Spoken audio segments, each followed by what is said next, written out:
Confusion پیدا کرنا اور پھر لوگوں کے قلوب کو اور سیاہ کرنا حسد سے، اور آپ کا یہ سنت سیئہ آپ کے ذریعے سے جاری ہونا، یہ آپ کے لیے کوئی خیر کی بات نہیں ہے،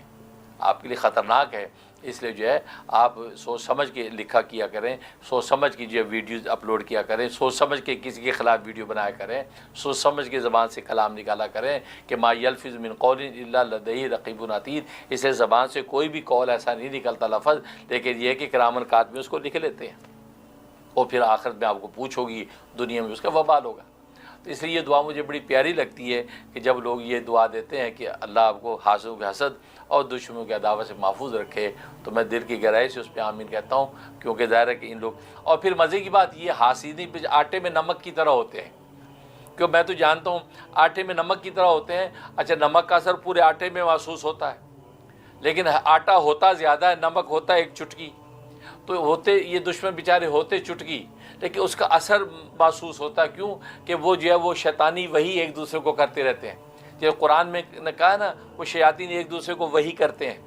یوں ہی کا لفظ استعمال، وہ ایک دوسرے کو جو ہے یہ آگے سے آگے کانا پھوسی جس کو ترجمہ کرتے ہیں مفسرین، تو کانا پھوسی کر کے وہ آگے بات پھیلاتے ہیں، تو اپنوں میں بھی آ جاتی بات، غیروں میں بھی آ جاتی ہے، تو وہ ایک خاص قسم کا جو ہے وہ منشا ظاہر ہوتا ہے۔ تو لیکن اس سے لگتا ہے کہ پتہ نہیں کتنے یار دشمن ہیں، حالانکہ وہ آٹے میں یا نمک ہوتا ہے، ان کی کوئی حیثیت نہیں ہوتی، آٹا کثرت سے ہوتا ہے۔ لہذا ہمارے چاہنے والے الحمدللہ آٹے کی طرح بہت کثیر ہے، لیکن یہ کہ وہ جو ہے حاسدین جو ہے وہ نمک کی چٹکی ہیں، وہ چٹکی کا اثر محسوس ہوتا ہے پورے آٹے میں، ورنہ ان کی تعداد اگر اٹ سیلف دیکھی جائے تو نتھنگ ہے، اور نتھنگ کی دنیا کے اندر بھی کوئی قیمت نہیں، اور اللہ کے ہاں تو خیر کیا مقام ہوگا۔ تو بہرحال ان سب کو اپنی اصلاح کرنی چاہیے، اور باقی مجھے بھی اللہ توفیق دے، تو مجھ میں کوئی خطا غلطی ہے، اور یقیناً غلطیاں ہیں، اللہ ان کو جو فکس کرنے کی توفیق نصیب فرمائے۔ لیکن یہ کہ یہ سوشل میڈیا کے اوپر ایسی چیزیں پھیلا کے اپنے اہل علم کے بارے میں، اپنے اہل اسلام کے بارے میں آپ جو وہ دوسرے کفار اور باطل لوگوں کو جو ہے قوت دے رہے ہیں، اور اپنے دین اسلام کے اندر سادہ لوگ مسلمانوں کو کنفیوز کر کے، یہ کوئی دین کی خدمت نہیں ہے، بلکہ دین کو نقصان پہنچانے میں آپ کا حصہ پڑ رہا ہے۔ اللہ تعالیٰ ہم سب کی جو اصلاح فرمائے، اور ہم سب کو ہدایت باطنیہ کے صحیح راستے پر جاری ساری فرمائے۔ اور باقی یہ ہے کہ یہ حسد بغض جو چلتے ہی آتا ہے، ہر ایک کے ساتھ ہر دور میں رہا، اور بڑے بڑوں کے ساتھ رہا، اس سے ان کے درجات بلند ہوتے ہیں، گناہ معاف ہوتے ہیں، درجات بلند ہوتے ہیں۔ میں نے ایک مرتبہ اپنے ابا شہید مولانا محمد یوسف لدھیانوی شہید قدس سرور سے پوچھا کہ ابا جی یہ کیوں ایسا ہوتا ہے کہ بہت سے بڑے بڑے اللہ والے بڑے بڑے ہیں، نیک پارسا ہوتے ہیں، ان کے خلاف ایسی باتیں لوگ کیوں پھیلاتے ہیں، کیوں ایسا ہوتا ہے؟ کیا اللہ تبارک و تعالیٰ کیا ان کے یہ منہ بند نہیں کرتے، پکڑتے نہیں ہیں؟ حضرت فرمایا کہ اصل میں بات یہ کہ مجاہدے دو طرح کے ہیں، ایک مجاہدہ اضطراری ہے، ایک مجاہدہ اختیاری ہے۔ ایک اختیاری مجاہدہ انسان اختیار کرتا ہے، بس 100 نفلیں پڑھنے کے لیے کھڑا ہو گیا، یہ مجاہدہ اختیاری ہے۔ یا جو ہے وہ مسلسل جو ہے وہ کئی دن کے روزے رکھنے لگ گیا، تو یہ نفلی روزے، یہ مجاہدہ اختیاری ہو گیا ہے۔ تو زکوٰۃ و صدقات سے بڑھ کر مال خرچ کرنے لگ گیا، تو یہ مجاہدات اختیاری ہیں۔ اور ایک مجاہدات اضطراری ہوتے ہیں کہ بس اوقات انسان وہ مجاہدہ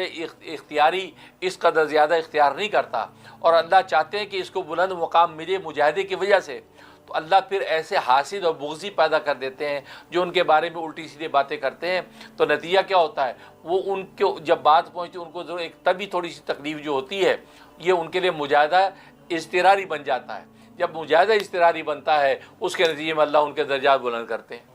ان کے لغزشوں کو معاف کرتے ہیں، ان کے درجات بلند ہوتے ہیں۔ تو حاصل سمجھتے ہیں کہ ہم لگتا ہے ان کی عزت عافیت کو نقصان پہنچا رہے ہیں، حالانکہ ان کو یہ پتہ نہیں اللہ تبارک و تعالیٰ انہی کے ہاتھوں ان معصوم کے درجات بلند کر رہے ہیں،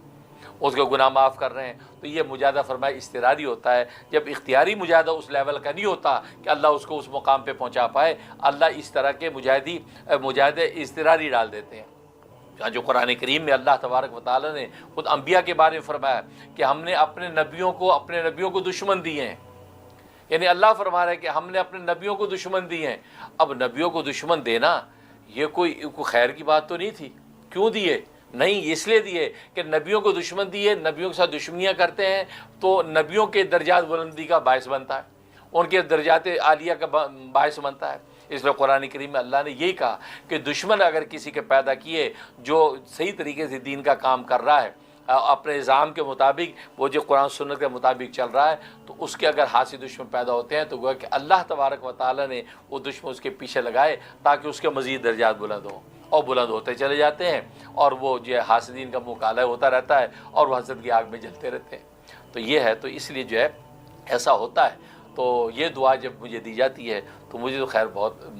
لطف آتا ہے، اگرچہ میں تو خود خطا کا پتلا ہوں، خطائی خطا ہے، طالب علم ہوں، مجھے کسی قسم کا کوئی دعویٰ نہیں ہے۔ ہاں دعا ضرور ہے کہ دعا ضرور کرتا ہوں، اخلاص کی بھی اور اشاعت دین دفاع اسلام کو علی منہاج السنہ کرنے کی بھی دعائیں ضرور کرتا ہوں، دعویٰ نہیں۔